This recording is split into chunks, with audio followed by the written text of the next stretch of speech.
Clinton's 1994 semi-auto ban was based on a lie that 10 years later, they're still repeating, but not getting away with it. A pretty powerful demonstration of the firepower of these weapons that police, at least Sheriff Ken Jenney in the Broward Sheriff's Office, want to see kept off the streets. Kira. No doubt it puts it in perspective. Our John Zarrella, great report. Your reporter faked that story yesterday. It deliberately misread the viewer. There's no way it could be true, and I challenge CNN to defend it. Well, we're not going to continue this interview because our reporter did not fake. Because you don't want the truth. Those features are only cosmetic and don't contribute to an increase in crime. With only one of the listed features, the gun is legal. And without those features, experts say the guns are identical. It's exactly the same gun. And the same firepower. Same firepower, same bullet. The media is learning. Tell the truth or pay the price. Even about the biggest gun rights story never told, the right to carry. Today, packing a gun has become respectable, or maybe more accurately, legal. If our criminal justice system weren't crumbling, if we didn't have criminals on our streets and in our neighborhoods, we wouldn't feel the need to carry firearms for protection. But many people are horrified at the idea of right-to-carry laws. That is frightening. Can you imagine just walking up and down the street knowing that 90% of the people you pass has a deadly weapon and you could be their next target? I think that we'd be living in a state of terror. But surprise, 36 states already have right-to-carry laws. And people in these states are not living in terror. We called state safety officials in all these states, and not one reported an upsurge in crime. Why? Well, maybe because guns are used twice or 3 times as often for defensive uses as they are to commit crimes. That's what happened at this car dealership. The owner had a gun, so when these 2 armed men came in to rob him, he shot it, and they ran. Studies on defensive use of guns find this kind of thing happens at least 700,000 times a year. Today, the right to carry is respected in 38 states and counting, and violent crime rates are below average in all of them. Always willing to exploit tragedy, the gun ban lobby used the Beltway sniper murders to promote gun registration, disguised as so-called ballistic fingerprinting. What this database does, very simply, is link the bullet to the gun. So if you find the bullet, you can then find the gun, where it was purchased and who purchased it. It's a lie, because a ballistic abrasion made by a gun barrel changes every time you fire the gun. A sniper, a criminal, with steel wool, with a cleaning kit, with a drill, can completely change the characteristics in the time it takes a senator to drink a cup of coffee.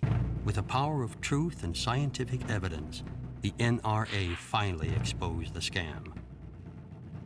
This sort of wounded rhetoric by the NRA, given how ruthlessly brutal they were to members who were brave enough to vote for the Brady bill and the assault weapons ban, is, you know, these crocodile tears.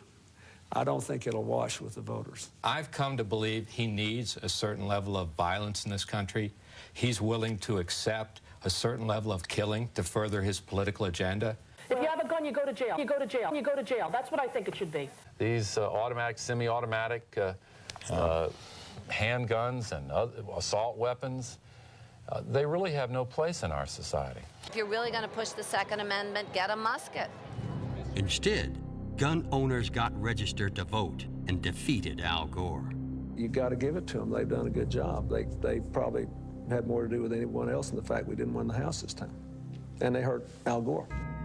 Ending 8 years of history's most anti-gun administration with the election of George W. Bush, proving then and again in the 2002 elections that you are a political force to be reckoned with, winning about 90% of the time, winning in no small measure due to a decade of devotion by this man, a man whose life is a primer for how to be an American patriot. Charlton Heston gave us the tools, taught us the truth, and showed us the way.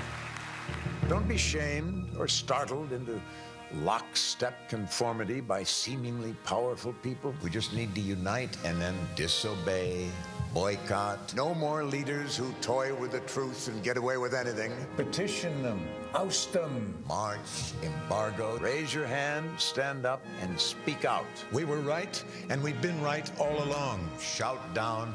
Defy. Refuse to sit in the back of the bus. Raise the roof with your outrage. Banish them. Interrupt. Overwhelm. In our revolution, a flame of freedom that cannot be stamped out. Raise hell till the heavens hear this. From my cold, dead hands. From my cold, dead hands.